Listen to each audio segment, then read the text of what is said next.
The greatest underdog story, of course, is the story of Jesus Christ, the Gospels, the good news.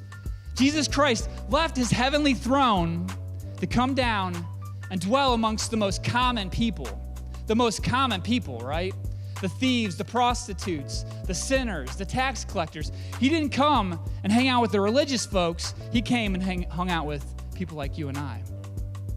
And then Jesus was falsely accused, hung on a cross, died. I picture this, the physical and emotional pain that he must have felt. Because if you think about this, for 3 years he had these disciples that he trained, that he equipped, that he walked with, that he lived with. And then in the very last moment, when he needed them the most, they all scattered. They all left him, except for one, the Bible says. They all vanished.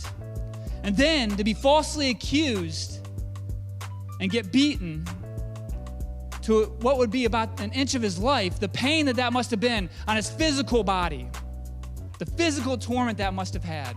Then to carry the cross to the place where he was going to be hung to it, all that pain. Yet there was a pain that he was going to face that was going to be greater than that. In the third hour, it says that Jesus says, my God, why have you forsaken me?" The moment when the weight of the sins of the world were laid upon Jesus Christ and he had separation from God the Father. You see, Jesus Christ has always been with God the Father. The Bible says, in the beginning was the Word, and the Word was God, and the Word was with God. Jesus Christ, even though he left his heavenly throne, still had a relationship with God. But at that moment, at that brief moment, he had separation from God. The pain that must have caused him. And he died. And they put him in a tomb. And all of his disciples went and hid behind locked doors. They thought the story was over. But 3 days later, Mary and a couple of the other women went to look for the living amongst the dead. Meanwhile, Jesus Christ was nowhere to be found.